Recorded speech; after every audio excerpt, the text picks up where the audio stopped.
নমস্কার বন্ধুরা, ঝর্ণার বাঙালিয়ানায় সবাইকে স্বাগতম জানাচ্ছি। বন্ধুরা, কাছে দূরে দেশে প্রবাসে যে যেখানে বসে আমার এই রেসিপিটা দেখছেন সবাইকে অসংখ্য ধন্যবাদ। বন্ধুরা, আজকে একেবারেই নতুন ধরনের একটা রেসিপি আপনাদের সাথে শেয়ার করব। জানি না আদৌ কেউ কখনো করেছে কিনা, খেয়েছে কিনা। বন্ধুরা, আমি এখানে একটা আলু নিয়েছি সিদ্ধ করে, আর সেটা গ্রেট করে নিয়েছি একেবারেই মিহি করার জন্য, যাতে মধ্যে কোনো দানা দানা না থাকে।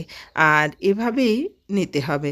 আর আমি আজকে মোটামুটি 4-5 জনের জন্য যে পরিমাণ রান্না দরকার সেটা করে নিচ্ছি। আমি একটা পনিরের প্যাকেট নিয়েছি, আর এর মধ্যে একটু লবণ দিয়ে দিলাম, একটু হলুদের গুঁড়া, একটু মরিচের গুঁড়া। বন্ধুরা, অবশ্যই দেবেন একটু ঝালের ব্যালেন্স করার জন্য। এবার আমি খুব ভালো করে এটা মেখে নেব। আর পনির যেহেতু ফ্রিজে রাখা হয় একটু শক্ত শক্ত থাকে, তাই এটা নরম করেই তারপরে আলুর সাথে মিশিয়ে নেবেন। আমিও খুব ভালো করে মিশিয়ে নিচ্ছি। এটা বাইন্ডিংস করার জন্য একটু আমি এখানে ময়দা দিয়েছি। আপনারা চালের গুঁড়া বা আটা যাই খুশি দিতে পারেন, কারণ আলু আর পনির কিন্তু খুলে যেতে চায়। সেই জন্য এটাকে যাতে না খুলে যায় রান্নার সময়, সেই জন্য এটা করলাম। আর এখন একটু হাতে তেল দিয়ে আমি এর শেপ দিয়ে নিচ্ছি। আপনারা যে কোনো ধরনের শেপ দিতে পারেন। আমার একটু লম্বা লম্বাই ভালো লাগে, তাই আমি লম্বা লম্বা করে দিচ্ছি। আর এভাবে করে গোল গোল লম্বা চৌকো যেভাবেই করেন না কেন সেটাই ভালো লাগবে খেতে। বন্ধুরা, আমার কিন্তু বানানো হয়ে গেছে। এবার আমি এগুলোকে ভেজে নেব। আর তার আগে আমি একটা আলু কেটে নিচ্ছি।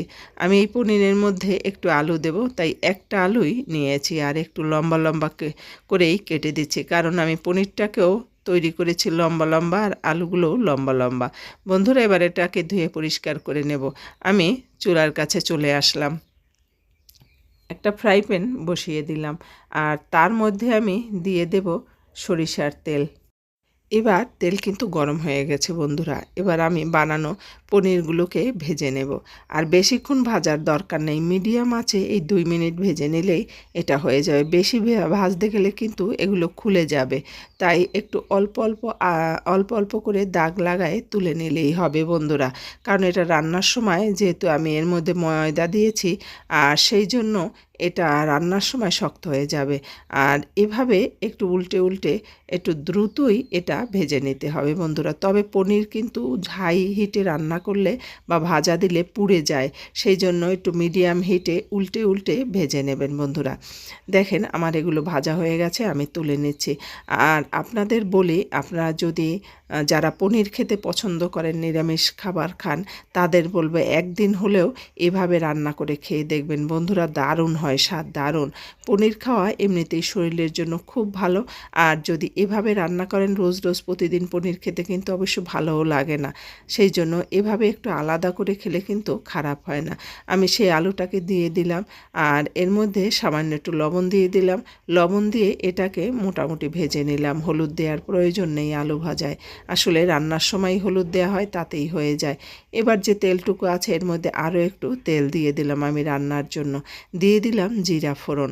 আমি জিরা ফোড়নটা যখন হয়ে গেল তখন দারুচিনি, এলাচ, তেজপাতা দিয়ে ফোড়ন দিলাম। এবার হলুদ দিয়ে জল ঢেলে দিলাম, পুড়ে যাবে তা না হলে। এবার দিয়ে দিলাম মরিচের গুঁড়া, আর দিয়ে দিলাম লাল মরিচের গুঁড়া। খুব মশলা দেব না বন্ধুরা, একটু আদা বাটা, সামান্য একটু মশলাই কিন্তু রান্না করব। এবার ভালো করে কষায় নেব।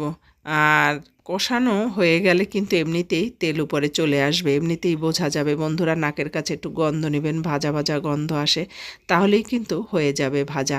আসলে একেবারে খুব করে মশলা দিয়ে রান্না করলেও খারাপ লাগে তা না, খুব টেস্ট হয়। আবার কম মশলা দিয়ে রান্না করলেও যে একেবারে খারাপ লাগে তা কিন্তু না, দুটোই কিন্তু ভাল লাগে। শুধুমাত্র কষানোর উপরে রান্নার ব্যালেন্স চলে আসে বন্ধুরা। আমি ভাজা আলু দিয়ে দিলাম, ভাজা আলু দিয়েও আমি 2 মিনিট ভেজেছি। এবার দিয়ে দিলাম গরম জল। আমি গরম জল দিয়ে এটাকে রান্না করব যতক্ষণ না পর্যন্ত এই আলুটা সিদ্ধ হয়।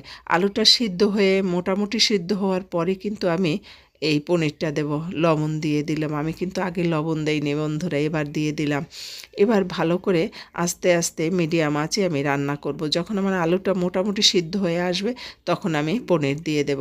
বন্ধুরা আমি পনির দিয়ে দিলাম। আপনারা যারা নিরামিষ খান, পনির খেতে পছন্দ করেন, তারা এভাবে একদিন হলেও রান্না করে খেয়ে দেখবেন। আমি বলছি আপনাদের যে যদি আপনারা খান, দেখবেন আমার কথা অবশ্যই আপনাদের মনে পড়বে যে কোনো এক ইউটিউবারের রান্না দেখেছি এভাবে রান্না করে। আচ্ছা, এবার আমি এই পনিরটাকে একেবারেই লো আঁচে আস্তে আস্তে করে রান্না করব। যখন হয়ে যাবে তখন এর মধ্যে ধনিয়া পাতা দিয়ে দিলাম। বন্ধুরা আমার কিন্তু রান্না প্রায় হয়ে গেছে। দিয়ে দিলাম ভাজা টালা জিরার গুঁড়া।